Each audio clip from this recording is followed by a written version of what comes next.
যে প্রিন্স মামুন আর হচ্ছে লাইলারে নিয়ে আমি লিটারলি আসলে এই যে মামুন ছেলেটা, আমি এদের নিয়ে সহজে ভিডিও টিডিও বানাই না বা কোনো স্ট্যাটাস দিই না, কখনো ভিডিও দেখিও না, খুব কম। যখন সামনে আসে তখন পড়ে যায়, তখন দেখি। আমার আসলে এই মামুন ছেলেটার জন্য এখন মায়া লাগে বলতে গেলে। কেন বলি, আসলে লিটারলি ছেলেটা একদমই মানে এখন অসহায় হয়ে গেছে। মানে এই মহিলাটা যে লাইলা, এই মহিলাটা তো বয়স অনেক বেশি।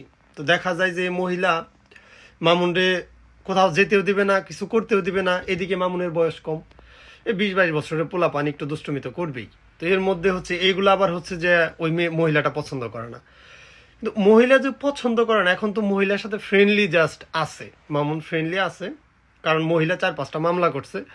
এর জন্য দেখা যায় যে ফ্রেন্ডলি না থাকলে ঝামেলা হয়, এর জন্য আছে। কিন্তু ওই মহিলার বিষয়গুলো তো বোঝা আসলে দরকার, যে মামুনের সাথে তার যায় না, বয়সের এইজের একটা ডিফারেন্সের বিষয় আছে। মহিলা কোনো দিকে ছাড় দিতে রাজি না। আর আমাদের বাংলাদেশের আইন এতটাই জঘন্য যে শুধু মেয়েদের জন্যই আইন, ছেলেদের জন্য কোনো আইন নাই। আর তা যদি থাকতো তাহলে এই যে বাংলাদেশে এত কিছু হয়ে যেতেছে যে লাইলা মামুনরে নিয়ে, মানে আইন এতটাই নিকৃষ্ট যে এই একটা মেয়ে আর একটা ছেলেটা সাইজ করতে পারলো না এখনো। তারপরেও এই মহিলা মামলা করার পরেও এই মহিলার দিকে শুধু মামলা যাইতেছে। কেন ভাই? একদিকে তো টানার কিছু নাই, যেটা সত্য সেটা সেই হিসাবে তারা বিচার কর। শুধু মহিলার দিকে টানাটানি করে এই বাংলাদেশের বিচারগুলো হয়। এইভাবে অনেক হাজার হাজার লক্ষ লক্ষ ছেলেরা আছে যারা এই মহিলাদের হাতে নির্যাতিত, কিন্তু কোর্টে মামলা করলে ছেলেদের তো কোনো মামলা নাই। এই ছেলেদেরই শেষ পর্যন্ত হচ্ছে দায়, ছেলেদেরই সব দোষ। এখন বর্তমান যে সময়, তাতে পুরুষ নির্যাতনের একটা আইন করা হোক। এটা পুরুষদের পক্ষ থেকে আমার মনে হয় আন্দোলন করা উচিত। আন্দোলন করে এই একটা আইন বানাই নেওয়া হোক। আর এই যে কি বলে যে লাইলা ম্যাডাম, আফা, আমার মতামত হচ্ছে, যদি আফা আপনার খুব ইচ্ছাই করে মামুনের নাই যদি ছাড়তে চান, তাহলে ঠিক আছে, মামুনে আরো 2-1টা বিয়ে শাদী যদি করতে চায় করুক। আপনিও করেন বিয়ে, আপনিও তৃতীয় বউ হিসাবে থাকেন।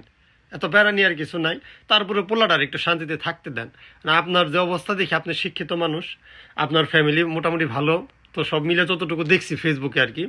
তো আপনি এরকম বজ্জাতের মতো কাজ করেন না। আর আপনার যদি খুবই এরকম লাগে, তাহলে বিয়ে শাদী করে তৃতীয় বউ হিসাবে থাইকা যান। অন্তত তার সাথে ম্যাচিং, মানে তার সাথে অন্তত মিউচুয়ালে থাকেন। এসব রং ডং করে আমাদের যুব সমাজ নষ্ট করেন না। আমাদের যারা এই যে ফেসবুক কন্টেন্ট বা যে হাফিজাবি যারা চালায়, বাচ্চা কাচ্চারা হচ্ছে চালায়, তাদের অন্তত হচ্ছে ব্রেন ওয়াশটা করেন না। আপনাদেরকে হচ্ছে এই অনুরোধটা রইল। আর যদি বেশি যদি এত প্যারা লাগে, দেশ ছেড়ে আপনারা চলে যান। আপনাদের মতো এই প্রাণী বাংলাদেশে থাকার দরকার নাই, ঠিক আছে? এইসব উদ্বস্ত প্রাণীর দরকার নাই বাংলাদেশে।